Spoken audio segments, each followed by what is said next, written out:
Hey guys, and welcome back to another episode of Next to Madison. On today's episode, I am sitting down with an extremely talented comedian and writer. Not just a writer, but a writer who's really actually making it and doing some really cool things. And you can actually see some of his work coming up in the theaters this summer. So I am really thrilled to have next to me today Dave Sirus. Welcome. How are you? Hi, Madison.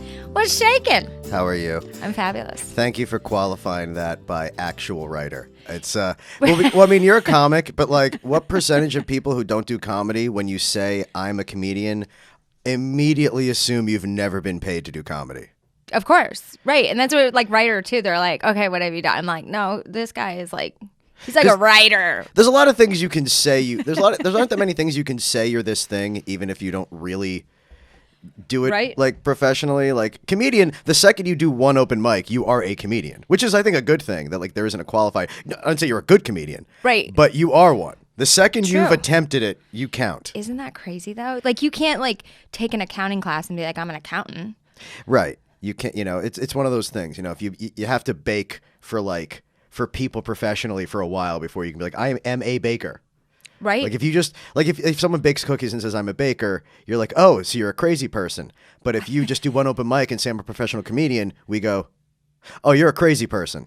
Yeah, right. I mean, no, we do. Yeah, exactly. So when did you start comedy? You started like young, right? Yeah, when I was 17 in Jersey doing open mics at the Stress Factory. And then when I started college, also 17, I would do like stand up there. And okay. Like if there was a professional comic, usually I'd be one of the only people opening for him because there weren't that many comics. So I just would do shows there until I could. And then like summers, I would do like shows like at bars and stuff in Jersey and in New York. Okay. And then moved to LA a little bit after college and did shows there for a while. So this is something you always wanted to do?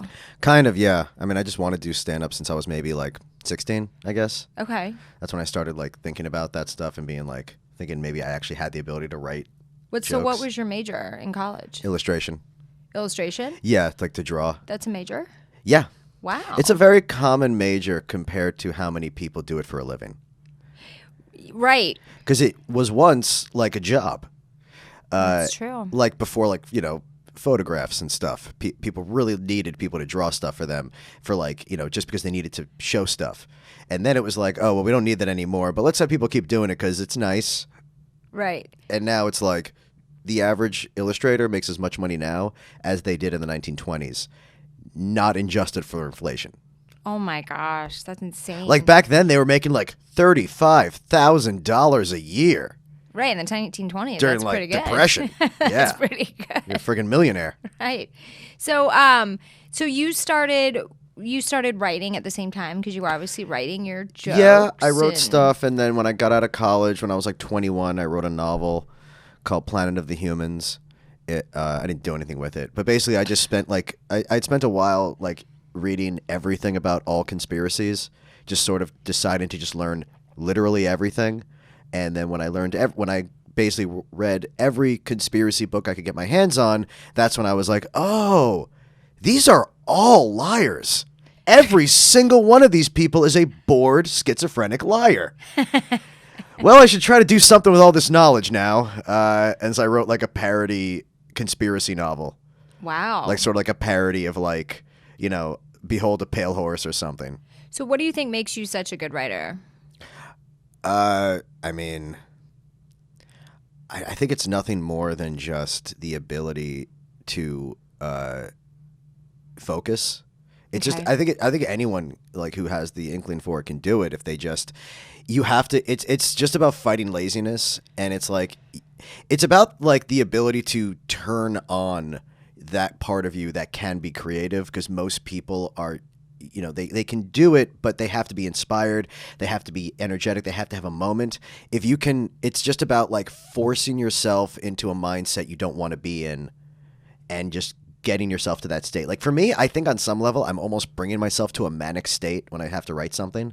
Okay. Like I'm revving myself up because you have to like, it's a terrible feeling. It is a horrible feeling to like make yourself get into that mode because it's hard. It's like, Yes. It really is hard to like think that hard about stuff. And like when you have a job where like you're just supposed to think of new things constantly, there's no formula. There's no like there's absolutely no way to like have like an order to that. You just have to like think. And that's so much harder than like almost any other, job, just in terms of like time management, where you don't know how much you're going to be able to accomplish. So I think it's just being a good writer for anyone is just about being able to just have the discipline to force yourself to get into that mind state whenever you need to.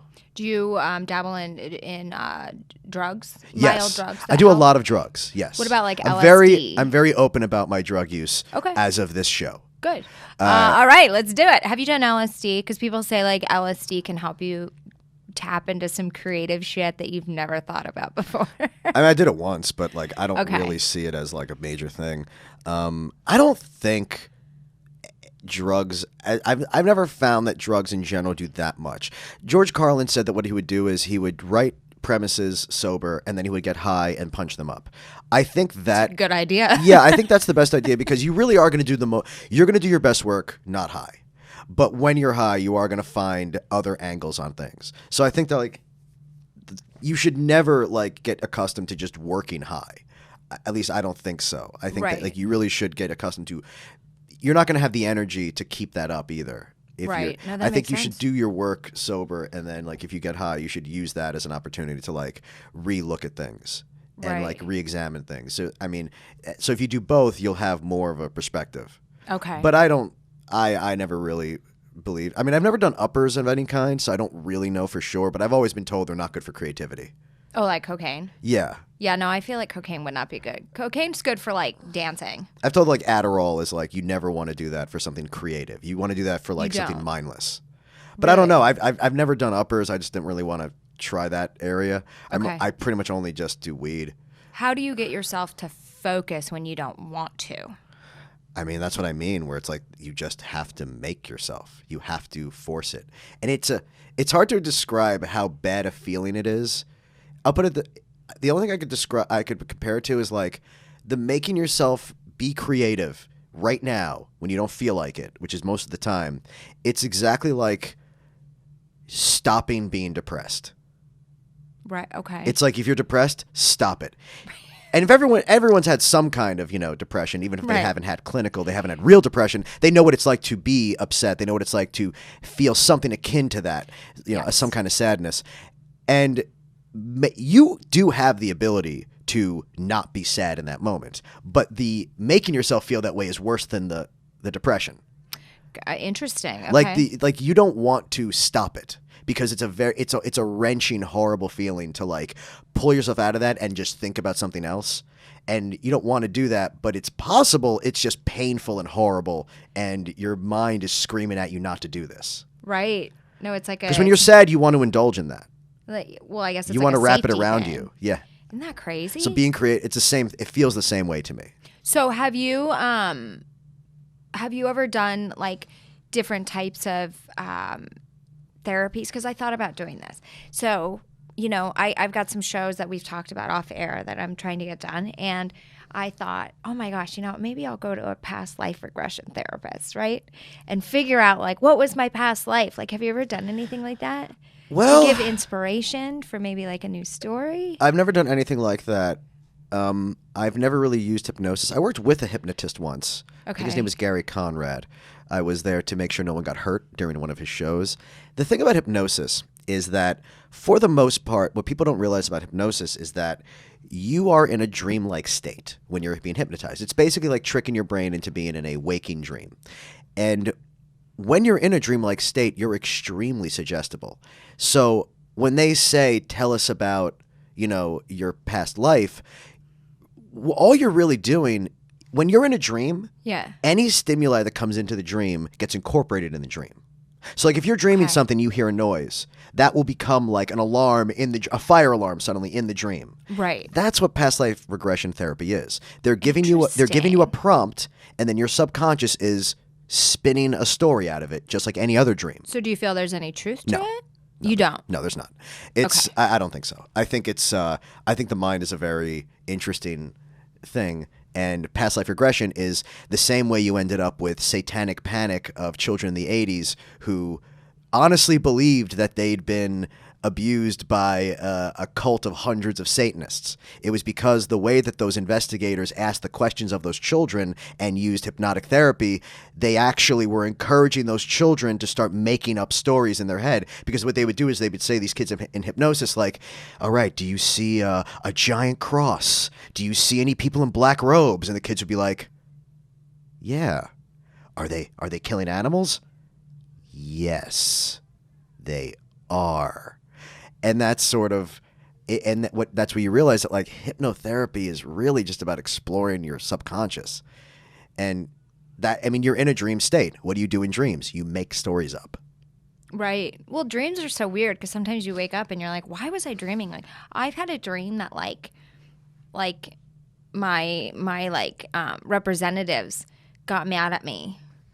Like for no reason. Like in Congress? And like wouldn't no my reps for the career. Like my manager and my attorney. And that like, couldn't I was like, what the fuck? I mean, that couldn't be a more sensible dream. That's a classic. You are living out your anxieties. That's all it is. Your dreams are simply about putting in real world to you at that moment whatever it is you're worried about, whatever it is you're ignoring, whatever feelings that you're pushing down. Right. And that's why dreams, dreams are good for you because they're letting your mind relax. They're washing your brain, and that's so you're having incoherent thoughts, but it's whatever sort of is on the surface. Yeah. No, that's true. That's a good point. I mean, when I said the thing with conspiracies, like all conspiracies come from a place of wanting the world to be more exciting than it is. And wanting it to be simpler than it is. And I think that the principle behind manipulating people into believing things that aren't true is the same one behind like things like regressive therapy, because it's just like, you know how like people are more likely to share a fake story on Facebook than a real one. It's because when something's that sensational, right, you just want it. You just want to believe it. It's so much more fun to live in this world. And that's what I meant when I was like, I was really into conspiracies. I wanted to live in that world. I wanted that world to be real because it's so much easier to wrap your mind around. It's so much simpler a world, and it's so much more exciting. It's like living in a cartoon. And it was only to the end of it that I was like, oh, wait, I'm just bored. Yeah, that's true. So you were doing stand-up, started in what, early 2000s? No. 'Cause you look so much younger. 90s. You look like, how old are you? 41. It's crazy because you look like you're like 30. Thank you. Not even. That's what I got. If you said you were 28, I would believe you. I got 30 on that Face App thing. Did you? When it guesses your age. This is a good thing. Trust me. This is a great thing. When you're 50, you're going to be crushing puss. Thank you. I'm sure you're crushing it now because you're like badass. But I'm like, when you grow up, Dave, you're going to be, no, I'm just kidding. I've been hearing that for a long time. Right? No, I think someday, it's a great thing. Do you realize I'm going to get a facial after this to have needles like rubbed in my face, micro needling, so I can stay young like you. Awesome. Yeah. And well, you're doing just great. Wake up and smoke weed. Yep. Well, I don't write some stories. Not in the morning, but sure. Yeah. So you were doing comedy, and then, what was it, 2012, you became friends with somebody who's very famous, and you became his head writer. Is that correct? This is Pete Davidson we're talking about. Well, head writer's a weird... I mean, I'm his only writer. Okay, I didn't... But yeah, we became writing partners. It was right when he got SNL, This would have been... It was before SNL. Okay. I mean, we were writing together before he was on SNL. I helped him with, that aspect of things too with SNL. I mean, we had written a script together already when he got SNL, so that was basically his main writing experience. So that, I would like to think that helped. It showed that he was ready. Because he was so young. Yeah, when I met Pete when he was 18, right when he turned 18, and we started writing together maybe like a year later because he was in LA for some stuff, and we didn't really know that many people. We had known each other from doing comedy in New York when I'd been visiting. And so, we just hung out and, we're friends. And then he had an offer to write something, and we wrote it together, and it really worked out well, and people wanted to do stuff with it, and we had all this stuff going on. And then he got SNL, so all that stuff got canceled. Oh, shit. Right. Okay. And so then he had a year in SNL, and then I joined the next year. Okay. And then my main responsibility was, co-writing his updates so he wouldn't have to use his stand-up act. Okay, and then we continued to write other things together. Okay, that makes sense. So you guys have been together ever since. What year was this? I guess. I mean, let's see. If he's 26 now, it was 8 years ago, so 2011. It was right. I guess it was right after. So like I was right after my YouTube stuff had started happening. So at the time we were comparable. At the time, like he was on Wild 'N Out, I was big on YouTube, so we were fairly similar places. Right. And then like he got SNL and I wrote for him and stuff, and then and then I was there for 1 year, and then continued co-writing his updates. Okay. Since. So I've still been writing for his updates since then, just not officially like on SNL. Okay, and why do you do that if you're not officially on SNL? It's complicated. It's complicated. Okay, like most relationships, right? Yeah. It's complicated. So can you talk a little bit about this upcoming movie that's coming out that you guys did with Judd Apatow? Yes. Glad you qualified that. I was very excited about this. Yeah. So it's called King of Staten Island. That's funny. Okay. And it's written by me, Pete, and Judd. Okay. It's basically like we just took some elements that were true about Pete's life and tried to build a story around that. It's not about Pete. It's just about a character who is, sort of rhymes with Pete. Okay. Where he plays a guy who, lives at home in Staten Island with his mom. He's not a comedian. He's not famous. He's just a regular guy, but it's still him. And I think the idea of like having a story about, who he might be without that stuff is in and of itself an interesting story, but that's not really what this is about. Oh, that's cool. Okay. Just like it's or it's just like, if you say like, what if someone, what is the difference between, is there a difference between losing your dad in a, like in like 9/11 and losing him just as a firefighter in a non-famous way? Like, there's an interesting kind of weird thing how like that shouldn't be different to the person at all. It probably isn't, but like it's different, in the way people see it. I think there's just a lot of interesting ways you can look at someone's life and say like, if you take out this factor, how does it change things? Right. And this is basically just a story about who he really is and how he and his mom and how he feels about himself and his family. Okay. But yeah, but without having to be like the worst. The last thing we wanted to do was do a movie about like a comedian. Right, because there's just so many of those, and it would be such an obvious punch for him, Yeah. So okay, and this is coming out when? June 19th. June 19th. Okay. Emancipation Day. Okay, I like it. Juneteenth. It's a very special day. It's the day that the slaves were finally set free. That's cool. We have it has nothing to do with our release date. Right. I just feel like I owe it to people to acknowledge that is what the day is. It's great. Juneteenth. We're not. This is just when we landed on. Okay. It just happens to be that day. I love it. That's a good omen, right? Yeah. I guess this other movie. I guess it's gonna be like 2 weeks after Wonder Woman comes out. Okay. So hopefully that dies down. And also, there's a Pixar movie I think coming out the same day called Soul, about jazz. Interesting. Yeah. Okay. So at least it's in kind of a state of its own. Yeah. No. Yeah. Hopefully it's not the same audience as people who are into cartoons about jazz. Right. That'd be a little weird. But how was it working with Judd? I mean, I've been a big fan of Judd. I mean, his TV work especially, I've been a huge fan since like a long time ago, before his movies. I mean, because he wrote for The Critic. He wrote, Freaks and Geeks and Undeclared. Like a lot of stuff I really, really liked. Yeah. And then he's produced some of the best comedies ever that people don't even think about, like Anchorman. I mean, that's basically the best comedy of the 2000s, and right. He produced that. He's in it. He's one of the guys who smells the cologne. And then he directs, and then he actually directed like all these like classic movies. So there's a lot to learn. There's so much you can learn from someone like this. Oh my God! Yeah. Which honestly I really should have. I should have paid attention. But it's a really cool thing to like be part of that machine, and that I'm part of that creative process. That like I get to be writing the dialogue. That is incorporated into the dialogue he writes and Pete writes, and like that we make this story that he trusts you out of all this stuff. That's great. Yeah, no, it's really lucky because we've been trying to do something like this for a long time. Yeah. Years ago, we worked on a completely separate movie that didn't go anywhere. At the time, it didn't materialize. And then years before that, before Pete was on SNL, that was the big project that we had going on.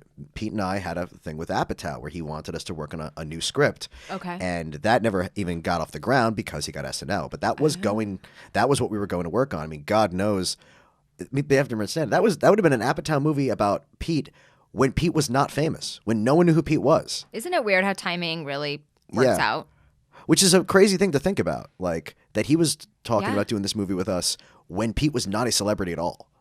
Really? Yeah. No, so how did he find Pete? Just through SNL? Trainwreck. Through Trainwreck. Pete really? I remember that, but he wasn't that big in Trainwreck. So he didn't find him through SNL? No. Really? No. Pete got SNL because of Trainwreck. I did Amy not Schumer know that. put Pete in SNL. I mean, this was 2015 that movie came out. Yeah. So Amy Schumer put Pete in Trainwreck, and then from that one scene he had in Trainwreck, off that one scene, Judd decided he wanted to write a script with this guy, and Bill Hader told Lorne, "Oh, you got to see this guy at SNL." So off that one scene in Trainwreck, both those things happened, and then one squashed the other. It's kind of temporarily, right? But it's almost like that thing where things happen for a reason, and that's why I think a lot of this business is actually more luck than talent sometimes. I feel terrible having this discussion with you because I feel like I'm constantly ruining things that you believe in that are good. Like, I feel like you have all these positive, all the beliefs about the world that I don't share. And I feel like I honestly feel terrible that it's always so good and so something that no one could possibly argue with or want to be against, yet I feel the need to be like, no, nothing happens for a reason. It's all chaos. Yeah. We're a rock in space. No, but you got to think about that though. I mean, I'm the biggest believer, and some people may not agree, but have a destination, and when you're feeling really uncomfortable or really anxious, it's because you're starting to veer off the path you're intended for. You're always going to get to your destination, but sometimes you make wrong choices, so it takes you longer to get to the destination.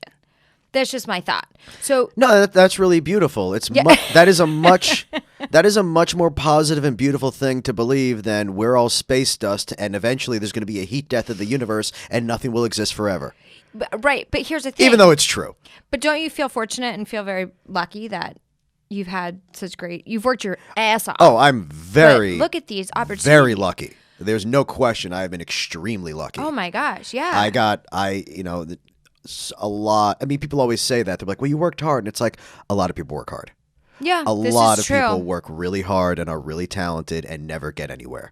Not crazy. Yeah, that's the way it is. Life, right? It's scary. I just got really lucky that I was able to be indispensable to someone who could, I mean, people talk about comedy. They talk about how to make it in this industry. And I'm like, well, if you really want to make it, find someone significantly younger than you who feels that that he needs you to maintain a certain level of his career, and then make him a giant celebrity overnight, and make him really talented. It's like you just have to get extremely lucky. It's like if I had said to you got lucky, but I think he got luckier.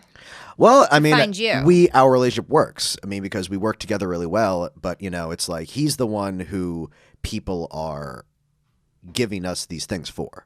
It's not like there's no one else in the world who could have written for Pete, but we're good friends. We have a really good working relationship as well as friendship. You kind of know him inside and out, so it's probably easier to write for him. Yeah, no, we know each other really well, and I'm really happy for that. But it's like I know that I'm very lucky that this happened, that this worked out the way it did. Yeah, I wish I found somebody that thought that about me. I'm gonna write for you.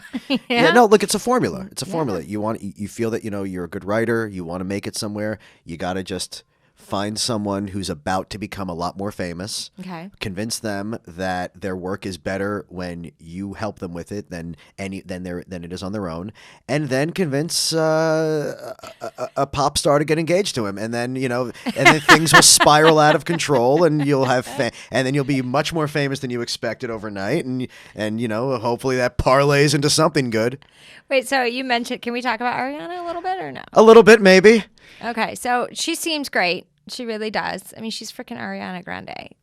She's very famous. Do you think that was a the crazy best thing for his career ever?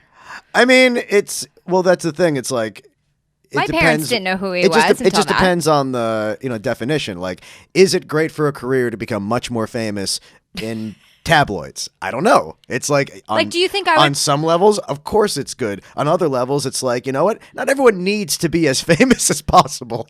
No, right. Like, do you think if I was lucky enough to date like Elon Musk, that I would become super famous? No, I think it just depends on where the person's at. I mean, there's just a lot of factors involved in like what makes someone like have that exact kind of like attention of the media, and with Pete, it was just people just, were fascinated by the situation, and I get why they were. I just don't get why anyone cares about any celebrity relationship.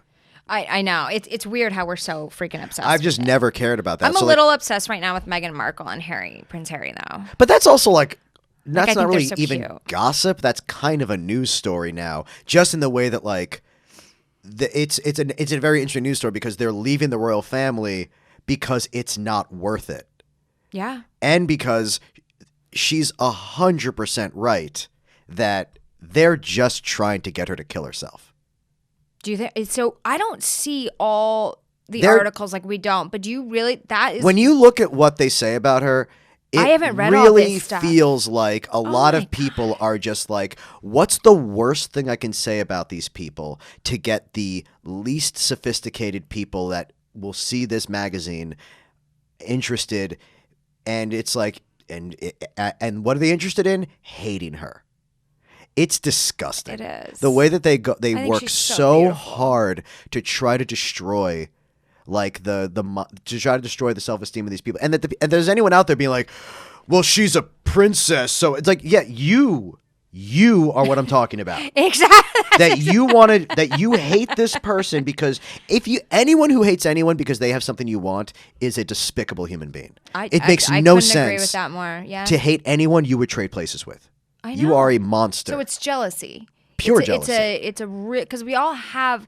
It's an emotion, but like it's an extreme form of jealousy. They're just which is mad. Awful. It's like these people. They didn't ask to be in the royal family. And like, there's a reason why so many royals abdicate thrones. Why, like, there's how many movies are there about like a bunch of royals just fighting over who doesn't have to be king? That's true. I mean, the job, there's no power in the job at all. It's just, and I mean, the British people, no islands, they hate them because their taxes are paying for them. Yes. And so that translates into then wanting to, just hate these people as an industry. Right. But, we've seen this before. It's very easy to get large groups of people to focus on the hatred of one person who didn't really do anything wrong. It's just a thing that people love to do. They love to get a pack mentality as a mob and just decide, we all hate you and we don't need a specific reason. And then once that happens and everyone hates someone, they always find something that the dumber people would be like, yep, there it is. There's my justification for the thing that I already felt but didn't have a reason for. But now I'm going to pretend that that's the reason I felt this way. Not crazy. So have you seen this happen with Pete? Well, yes. No, there's definitely, I would not compare it to that. It's, he's not, AOC. He's not getting hundreds of thousands of death threats a day. Right. But he is getting irrational people to focus on him and hate him. And it's so non-specific. Like, there are people out there who just hate anyone with depression because they literally think depression is the same thing as being sad and that it has to be because of something. How many people have said, like, well, what does he have to be depressed about? He's rich. And it's like, literally nothing about what depression is. Holy Like, you think that, like, you obviously have never been sad for no reason. Congratulations. Which is not possible. They're just a liar. No. Everybody some people have depression. Some people have it as a disease. No, I know, but everyone feels sad. Yeah. At some point. Yeah, they do. But like, they think it has to be like, for some people it's very easy. Some people it's something made you sad and then it goes away. They have no idea what it's like to be clinically, ill. And I think that, like, when I see people who hate Pete online, it always does seem a big part of it is just jealousy. It's just 100%. The idea that they're just like, well, I don't think you should have. I have an image in my head of what a man who gets to be with famous women should look like. And that's not what I have in my head. It's like, well, you're also, not attracted to men. Right. So maybe and you're not also probably jerking off in your mother's basement right now. Yeah, and a lot of people, by being younger, by being famous so young, everyone older than him, he's like an example of like your failures to some people. Like some people just can't not compare themselves to like anyone. And like and comedy is one of those things that like it seems like very few people don't think they could do comedy. Like very few. It's like it's just one of those things. It's the hardest thing. Right. Well, it's like the opposite of drawing. People love to say I can't draw. There's no shame in saying I can't draw. No one likes saying I'm so unfunny. I'm so bad at telling jokes. I'm the unfunniest, worst sense of humor person you've ever met. This is true because I always say like I can't sing. You don't want to hear me sing. Right. It's no one is ashamed of not being able to sing. They go out of their way to say they can't sing. Yeah. But like telling a joke, it's like a lot of people think like, if I just had tried, I could have done this. And like, you know what? It's almost offensive, though, to people that are actually doing it. Yeah. Because they're like, oh, I've been told I should be a comedian is like the most, like, you just want to punch them in the face and be like, okay, good luck with that. Keep your day job. Here's the big secret. Even if you're hilarious, you're still not going to make it unless we like your face. Not crazy. Yeah. That's just as big a factor. You have to be charismatic in a completely intangible way to be a star in comedy. I know. You have to have something, Confidence is definitely number one. Like I do not have the demeanor of someone who's going to be a giant comedy star. I just write good jokes, I think. And I think that carries me through stand-up.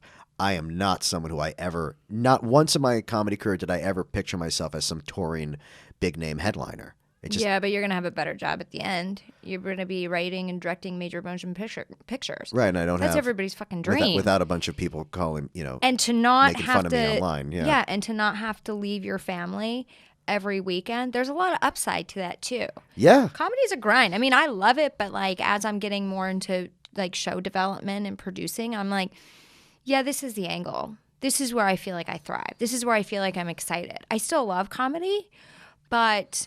I don't want to have to leave my children one day because I have to go to Kansas to pay my mortgage. Yeah. That scares the fucking shit out of me. Yeah. Right now, I love it. Right? I'm like, get me on the road. I want to go everywhere, blah, blah, blah. But I want to focus more on like, because I was a business major. And so it's kind of like, I love the entertainment world. I love comedy, but like throwing the business side in it. Yeah, and I hate business. And I've done a lot of touring that I've enjoyed. But I mean, the idea of doing it perpetually forever is hell. Jesus Christ. I know. That's why you got to make all your money forever. Right. Good God. That's like, I mean, how could you live like that? But there's a lot of people that do. And, we've seen it ourselves. So we're not going to name any names, but some of the funniest comics I've ever seen in my life have to work the road consistently. And they're not famous. They're not like selling out theaters. Yeah. But they're so funny. But somehow they never got that media break that took them to the next level. Yeah, I mean, that's their career. And there's not many spots for comedians. And it's not about, like, how good your jokes are. It's about, like, who are you? What mold do you fit? What like, area do you, like, slide into where, like, you fit as this person that they want here? And it's, like, that's why sometimes you end up with people who are just terrible comedians even who are just, but they're interesting looking and they have like an interesting energy to them, and that's enough. And those are the comics that usually transition to comedic acting. It's like it's so many examples. Like I've heard of on certain cartoons that there are famous stories of like a guy was a writer and then he managed to get himself as one of the voices of the cartoon and then never wrote again because he got to just be a voiceover guy. And it's 1 billion times easier. It's no work. it's and then the writers are like, well, the fuck with this guy. Like, or some people had a great 10-minute set at JFL and maybe got themselves into a movie and boom, that's it. Right. And they're like, I don't need to do this ever again. I mean, a lot of big actors were comics who were like, I am never putting myself out there in that way again. It's a tough life. And if you don't love stand-up, it can cause issues that you never thought you had before. Yeah. You know what I'm saying? Like, it's very difficult. But like, I remember I was talking to somebody just about, the stuff you don't believe in, like the destination or the right path or something. Mm-hmm. And the things that are harder for you, meaning like no matter what, they're not clicking as fast. You don't feel Sometimes you don't feel right when you do it sometimes. Like, that's because it's maybe not your path. When doors seem to fly open when you do something and you're all of a sudden you're just like, wow, all these doors are just flying open. This seems really easy all of a sudden. It's because it's your path. Well, I mean that's what I believe. I mean, there's nothing like, that's not really a belief thing. That's just, that's just a way of describing the truth, which is that you should be doing what you're best at. You should be, that you're exactly right. Like if things happen easy, it sometimes is because it's like, see, this is where you're designed to be, and if it's not going easy, it's like maybe this isn't right for you. Figuring that out now. Like I finally feel like I kind of found a sweet spot that I never thought when I started comedy. I would say, like when I started comedy, I was like, oh yeah, I'm gonna get really funny, and then I'm gonna be in a movie and it's going to be great and I can tell stupid jokes. Like I did not picture 10 years later the path I'm on now, which is more on the production side, which I love, and creating shows and creating opportunities for other people, which is so cool because I get to use my skills. I get to be in the business, but I also get to open doors for new people. And you found a very good way of getting there because doing comedy first is very important to get certain sensibilities on. There's a lot of jobs that come out of that. Because I still want to act in certain things, But it looks like it's the path that there'll be things that I create, and I'll be put into those because it's my show and I can say that. But you always hope that somebody's going to give you that opportunity, and then I think you realize after a certain amount of time, you're like, nobody's giving me shit. I'm going to go create the opportunities and open doors for other people because it didn't happen for me, but I can go and open things for them, and then that in turn is going to help me in a different way. So it's like everything just works together. Yeah. I mean, when I started doing YouTube stuff, I basically was like, I'm going to do everything myself. I'm going to learn how to do every single one of these things myself so I don't have to pay anyone else to do anything. Yeah. And then I realized, but I'm one of the only people I know who decided to do everything himself. So now all those people need someone to do all these other things that now I know how to do, but they don't. Right. You made yourself valuable. Yeah. I bought the equipment. I bought the cameras. And I bought all the equipment I needed to own. I want to be able to do things completely on my own without, having to buy anything each time, having to hire anyone aside from a cameraman that I was friends with. And so that was, part of it. And just being able to know all those little aspects. The more you know about different aspects of the industry, the more complete your knowledge is of any other thing you do. Because, I like to focus on writing, but it's good to know other things. Like I don't really want to produce or direct that much. Okay. It's more that if I do, it's because I just need to have that much more control for a project to be what I think I need it to be. Okay. Because writers don't have that much power, especially in movies compared to TV. In TV, writers are closer to directors. In movies, that's why everyone always wants to direct, because the director is really the one who gets to decide what exactly these actors are saying in that moment. And getting to really manipulate, how things come out in a good way. Even if you are working with a director who's very open to the writers in that way, like Judd is. Gotcha. Okay. So what do you think, what is next for you? You're working on a bunch of other things too. Yeah. I'm working on a few things I guess I'm not supposed to be specific about, but... Well, then don't, because I don't feel like editing this episode. Yeah. No, there's other movies that might materialize I'm sure they will. We'll see. It's not every movie gets made, that's for sure. But there's some movies that I'm working on with some people, and there's also a few TV things. Okay. That will be some coming out in the future, some coming out very soon, some small things. Okay. Possibly can't really get into too much, but maybe something to do with Colbert. Okay. Next week, maybe there's a good possibility. I think that's vague enough that I won't get in trouble. Yep. That sounds vague enough. Yes, that's true. So you also write for you write for a famous fake dog. Yes. Triumph the insult comic dog. A name that they definitely would have given him a different name if they knew in 1997 that this character would be lasting forever. I think when they first made up his name, they thought this was like the one time this sketch was going to exist. But like, how crazy is that? You probably saw this character. Yeah. Because he's been around, the smoking. I was a really big fan of Triumph. Rottweiler. Yeah, right? Really, yes. Okay. Been a really big fan of Smigel and Triumph forever. TV Funhouse, which was, adjacent to that, Smigel. Then the TV show TV Funhouse as well on Comedy Central, not just the SNL segment. And, Triumphs. I've just been really, really into both of those for a really long time. So how did you get involved with that? After I left SNL, the first show that I wrote a packet for was the Triumph Hulu special.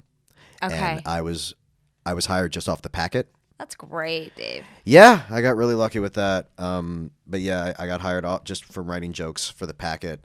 One of the jokes that I wrote in that in the one page of just jokes for Triumph was a joke that that we ended up using at the Rob Lowe roast too. Because really? Well, because I wrote most of I've written for Pete at the Rob Lowe and Bieber roasts. I wrote about half those jokes, and then at the last one, the Baldwin roast, I wrote for some other people, Triumph and one of the other performers as well. But at the Rob Lowe roast, one of the jokes that I got the Triumph job with was, Ann Coulter, if you're here, who's scaring the crows away from our crops? That's funny. Yeah, that is very funny. I was really happy with that. That's hilarious. Funny story. Ann Coulter was added later. Originally, that was a Nikki Glaser joke. And then Ann Coulter got hired, and I think everyone moved their Nikki Glaser jokes over to Ann Coulter. Oh, that's hysterical. Because any joke you would make about Nikki Glaser physically is 1,000 times more accurate for Ann Coulter. That's true. Ann Coulter literally looks like Nikki Glaser half opened the Ark of the Covenant. Or did drugs. Yeah. But the thing is, like, a lot of behind Ann Coulter's character, we're going to call it, she's actually, like, friends with a lot of comedians. Did you know that? Yeah. Well, like, her and Sherrod are really good friends. Yeah. I mean, Ann's got a reputation for being so attention hungry that that a lot of things she says just because she's trying to get people's attention, which I think is worse than believing it. No, she said some really messed up shit. Yeah, no, I think it's worse to say terrible things because you want the attention than because you believe them. Because at least if the person believes them, you can reason with that person. There's a chance they're going to learn. When you're just saying evil, horrible things just because you're desperate for someone to listen to you, that is just such a dangerous game to play. Yeah. And I think that, she's a lot like, people like a lot of people pointed out with like Rush Limbaugh, where it's like they just wanted to be like novelists, and they found out that being a political hack is just a lot easier. It's just crazy. Being into politics. It's just a lot easier to get people interested in what you have to say when it's grounded in something real like that than if it's a fictional world. Like she wanted to be a novelist. Rush Limbaugh wanted to be a sportscaster, and people sometimes just say, "Well, what can I do then?" Right. Yeah, that's true. So what do you think as far as, you've talked about being hired to write for people. What percentage of comedians do you think actually write their own material? It's hard to say because like a lot of the stand-ups who buy material. Now, do you mean stand-up or other things? Stand-up. Because outside of stand-up, no one writes all their own material. No, of course not. They can't. That'd be crazy. But in stand-up, I mean, I know plenty of comics who write for famous comedians and really have to be. They're not allowed to tell anyone about it. Yeah. But I mean, Pete writes all his own material. Does he really? Okay. I mean, I've helped punch up things. Yeah. I've maybe offered tags, but I'm not co-writing his act. Right. I'm co-writing everything else he does. Right. Movies and SNL and the roasts, and when you see him on like roast battle judging, I was behind him texting, ideas of what we could say and stuff like that. But and I'm certainly working with him on his act because he does have a special coming out, of course. Okay. But no, that his act is his. So I mean, my experience, the comics that I know that are big names, at least like Bill Burr and Pete and Mulaney, they all write their material. Yeah. I believe they don't buy. They don't buy jokes. Yeah. Other comics do. There are plenty. It's more the headliners who aren't big names, I think, that you will see kind of buying their acts, especially when they're they got to be they have to be in the same city every year with a new act. Yeah, like I mean Joel McHale, a lot of material. And I respect people like Joel McHale who admit that they buy their act. I think that's very it's better that than lying about it and pretending you're just this great comedian out of nowhere. Absolutely. It's certainly better that way than the opposite side. Like it's better to write your joke. It's better to buy jokes than to be one of these comics who isn't really known for doing comedy stand-up wise, but then gets the offer to do a special and then clearly does one that they spent a few weeks on, or just does who does a special without spending months on the road tweaking it and months on the road. Have you seen any of those? Yeah. I'm not going to ask you to name Yes, them, yes, but... I have. Oh, you have? Okay. Yes, and I think you could probably rattle off a few names too. There's definitely a few names out there of comedians who are, I get they backed a dump truck full of money up to your house, but maybe you weren't ready for an hour. Yeah. And not that you couldn't, but maybe you were too busy with other things to put time into that. You have to put a lot into that. You have to do a lot of shows. You can't just write an act. No, Even if you're a great writer, you can't just write an act and go on stage and do it. Mm-mm. Right. There's so many things you should not trust yourself that much about. Right. No, absolutely. Do you, what was I speaking?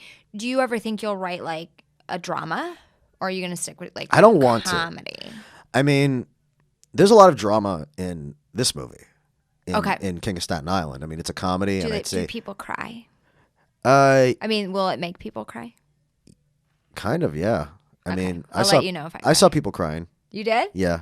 Oh, in like the preview or the screening? Yeah, the screenings. I hope so. I think it's it's a Judd movie, and it's Judd's newest movie, so I think it's he's still as a director growing. So I think definitely people will see this as a new level to his movies. Okay. I have no idea how people are going to feel about it. I have no idea, how it's going to be received, but I really think people are going to like it. And I think that people are going to appreciate that this is not another Knocked Up. This is not just like, it's not going to feel like, oh, another Judd movie. I think this is a very much its own movie. And if you like what Judd does, I think you will like it. And I think if you like what Pete does, you'll like it. I think it's hard to, I don't want to be, I would never just come out and be like, this is going to be the biggest hit ever, but I think it's good. And as far as drama, like, here's the thing. I think I could write drama. I've never wanted to do anything besides comedy. Mm-hmm. And also, like, I think comedy's more important than drama. So I feel like I don't like it when a good comedian stops doing comedy and starts doing other stuff. Like, before his scandals, I didn't want Al Franken to be a senator because I liked his books. Right. Succession is a great show, but if it was up to me, would tell Adam McKay, I would like you to continue just writing comedy movies because I like them. Gotcha. And those are more important to me than dramas. Okay. So right, and that's the art. So it's. But I mean, if you're going to do a good comedy, you have to have elements of drama anyway. Yeah. I'm just not interested at all. So who is your favorite comedian? You can't say Pete. Patton. Oswald? Yeah. Okay. And are you guys close? Do you really think I would have said Pete? I don't know. Do you really, knowing me, think I would have been like, Pete Davidson, #1 ever? I don't know. Maybe like, you think I would be able to look him in the eye after saying publicly he is my favorite comedian of all time? I mean, he would probably.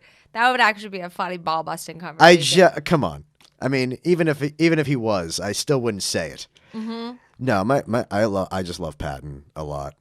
Do you work with him at all? I never have. I've met him. He's incredibly nice. Okay. I've never had the chance to work with him in any way. But now you've built like your own reputation, so you probably will have a lot of doors flying open. Maybe. I mean, I've met him so many times when I was a nobody, and he was so nice. Yeah. Which is why, like when I meet him now, as someone that like he might actually look at as like someone, as a peer. As opposed to a fan. Yep. That's why, like, I can't wait for that to happen so that I can big time him, and I can just like blow him off, but you wouldn't and pretend I don't know who he is. Yeah, you're like, I don't know who you are. Yeah, no, he's so amazing. Yeah. So what do you think? Where do you see yourself in 5 years? I know that's kind of a weird question, but I always have to ask it. Well, there's one answer, but I don't want to get arrested. I think it would be. It's just it's. I don't want to even get into that. It was just doing the right thing. I shouldn't even get. I would like in 5 years. I think it would be really cool to be like show running something. Yeah. I kind of want to be on TV. In TV. Yeah. I What do you like think? movies, but I as much more work as it is. No one wants to go from movies to TV because TV is so much more work. Well, yeah, of course. But movies one and done. But TV is what I care about in terms of comedy. There's so much more comedy on TV than movies. So are you writing scripts now, like sitcom type? Nope. Scripts? No, that's not what I'm that's not what I'm doing right now. I just don't really have the time to. Okay, but that's something that you want to eventually do. Yeah, I kind of do. I mean, it's weird because like I shouldn't. Because I feel like you have enough credits, especially with this movie coming out, that you would be able to showrun maybe your own show. Like right now, like I created a drama that I just love, and attached some cool people. We've got a great production company behind it. But we need to find a showrunner because I can't go to a network or, a streaming service and be like, I got it. I'm like, what have you done? Showrunners are, it's not that big a number either of guys who count as that. I know. And we're also trying to find specifically actually a female for this because they're underrepresented, and also it's a very female-driven project. So it's a challenge, but there's female showrunners out there. There's Jill Soloway. Oh, there are, but they're usually working on all their stuff. I assume there's other names. Oh, there's tons, but there's not as many as men. Yeah. Well, the industry is very male. The industry is heavily male.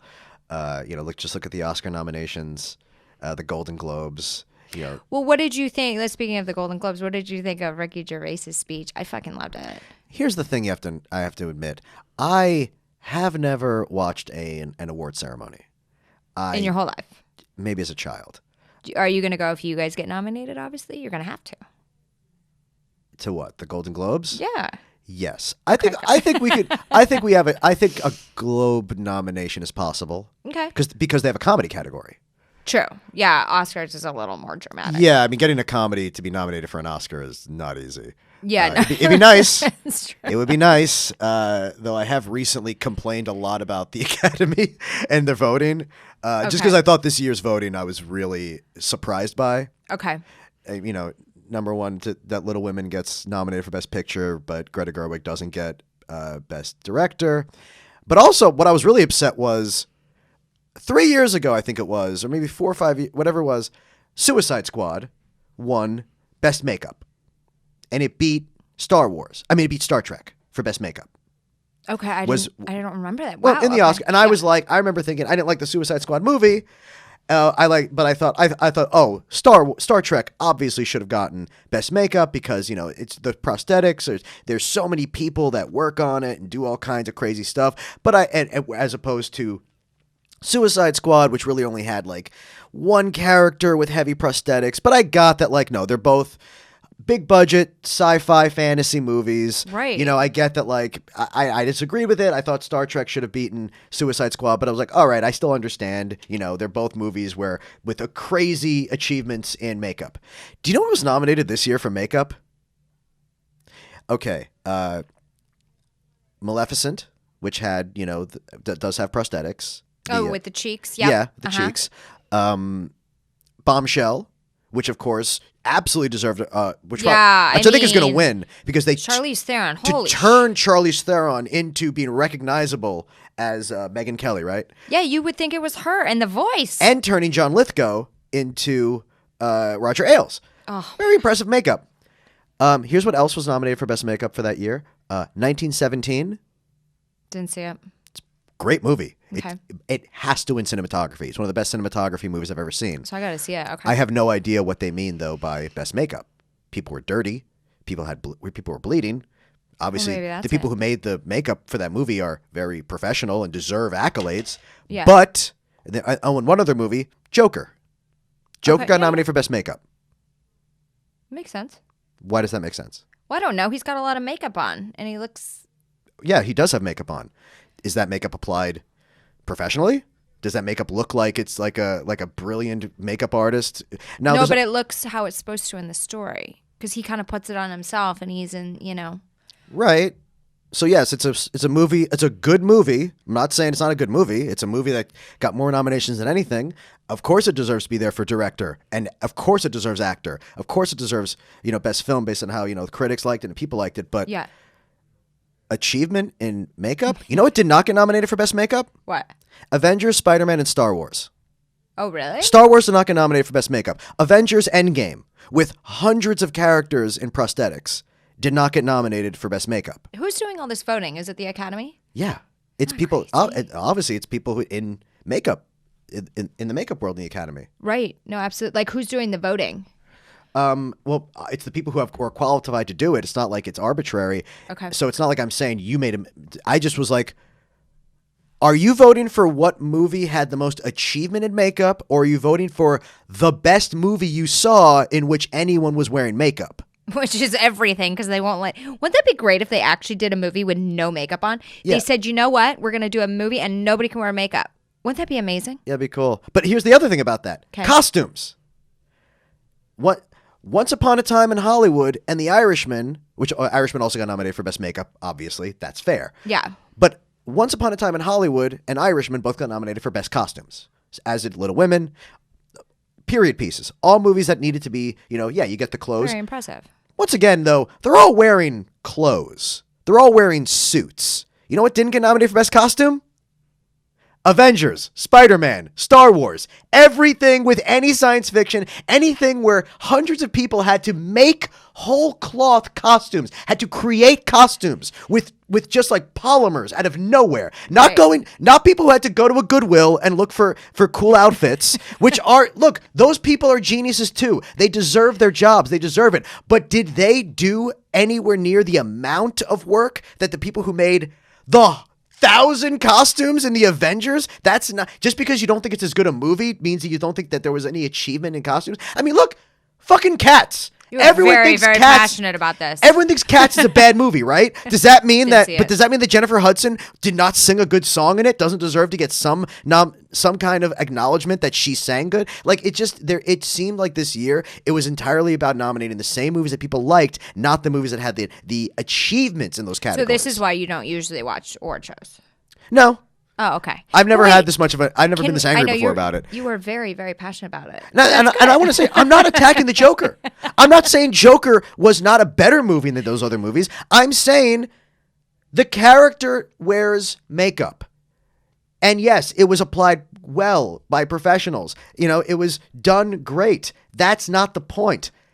It's achievement in makeup. Any makeup artist could have done the Joker's makeup and done an adequate job. Okay. They didn't invent the Joker makeup there either. It's the newest version of it. They did a great job. It's not comparable to 1,000 people wearing prosthetics. No, I know. That's all I understand. Yeah. It's just like 1917. Better movie. I just know that. But what did these people do that was so amazing comparatively to Star Wars? Hey, listen, if one of these movies wins, I'm just going to start laughing my ass off, and I'm going to call you and text you and be like, oh my God. These people are like looking in the booth going, why is this guy yelling? Don't worry, it's about makeup. Joker is going to win. I think Joker will win best makeup, even though it should be Bombshell. And I know, they were so good. Because right? it literally is oh my God, it's literally people being like, I like that movie. There's makeup in it. That's true. Did you see Bombshell? No, not yet. I saw clips. I'm dying to finally watch it. Fucking awesome. Oh yeah. Also, another thing about the awards this year, Uncut Gems gets nothing. I didn't see it yet, but I heard it was amazing. Uncut Gems was on so many levels, to me, the best movie I've seen in years. Okay. It was fucking ridiculous how good that movie was. I could not believe Adam Sandler didn't get a nomination. Even for he's Adam Sandler. No one wants to give him a nomination less, than the Academy would. But like, who directed that film? The Safdie brothers. Okay. It's fucking amazing. Is it? That movie is so. That is what I mean by an achievement. That movie makes you feel things that I don't think any movie has probably ever made you feel before. It is a heart attack. So if you had to guess, what do you think if your movie coming out, The King of Staten Island, is going to get nominated for? What do you feel that you guys did great? Like, what would be your prediction, you think? I mean, it's a rough thing to guess because, I mean, I don't see comedies getting very many Oscar nominations ever. But like nominated for anything. Okay, if I had to guess, I think Critics' Choice. I think because the Golden Globes has a comedy category, that's always that's a looser category by than Do you think the you'll Oscars. get I think nominated for makeup? No. I'm just fucking with you. Yeah, I know. I think that I think if the movie does well and it's well received, we have a shot at Best Comedy Golden Globe. I think if there's I think if the movie is a runaway hit and people really like it and they appreciate it as much as I hope they do. Yeah. I think that Marissa Tomei could absolutely get a Best Supporting nomination. I think. Was she in the movie? Yeah, she's Pete's mother. Oh, I didn't know that. I think Marissa Tomei is such a goddamn good fucking actress. It was insane. Really? I think also Belle Powley. Belle Powley is in the movie. She's a British actress. She is so goddamn good. Like so ridiculously good as an actress. I think she would have a chance. I don't think he's going to get a nomination because it's his first big role, but I think a lot of people are going to be very surprised by Bill Burr. I think people are going to be shocked by how good an actor Bill Burr is. He's amazing. He's my favorite comic. He's he's my favorite. He's really, really good. I just love that he's so he is so raw, so real. Very good. Really, really good thinker. Yeah. Really, really smart guy. Yeah. I really, really appreciated getting him. He's who we really wanted for this movie. So awesome. I love him. He grows this insane mustache for the role. I mean, he really went for it. He went full walrus on this mustache because he was like he's transformed. And I remember saying to him when you walk into a club now in New York, do people even know it's you? Because I kept thinking it's he can walk in any club and just do a quick spot, and I was like, a lot of people must not know it's you anymore, right? You've seen him, what he looks like now, what he looked like during the movie, where he had that gigantic mustache. Yeah, I mean it is. I mean, he's pretty. It's a crazy mustache. I'm not capable of growing something like that, but I remember being like, wow, that is big. That is, you are a different human being. We're talking about his face, not his dick, right? Yeah. Okay, I had to write a lot of jokes about that. And there's so many that don't make it into the movie. I think I said you look like a bartender on Sesame Street. Oh my gosh, he looked funny. Really funny. He looks like an old timey strong man who got sick. He looks like a hard boiled egg that you just drew a mustache on. It was. Oh my god. He looks hilarious as this guy. Well, I can't wait to see it, and I'm sure everybody else. We do have to wrap up, but where can everybody find you? Twitter and Instagram are both Dave Sirus, DaveSirus, like virus. This is true. I never thought about it that way. Right? Okay. Well, thank you so much for being my guest. Thank you, and I'm sorry for talking about this. I apologize for consistently shitting on your beliefs. Hey, it's okay. This is what makes the world go round is that everybody has a different opinion. And I think with that being said, we should all respect and love each other no matter the differences of our opinions, and laugh more because comedy is amazing. And we are very lucky to have somebody like you who's so talented, who's able to write movies and write shows and write comedy that really touches people's lives. So thank you. Thank you. And watch the Sack Lunch Bunch. What's that? You'll find out. Okay, Sack Lunch Bunch. Check it out. All right, you guys, thank you so much for listening to another episode of Next to Madison. We'll see you next time to find out who's next. Hi, your host, Madison Malloy here. I just wanted to remind you guys to please follow the show on social media at Next to Madison. And if you have any questions or suggestions for the show, or you feel that you would be a great guest on the show and would love to be considered, please feel free to email me at nexttomadison@gmail.com. Don't forget to subscribe to the show on all podcast platforms. And I thank you again for listening.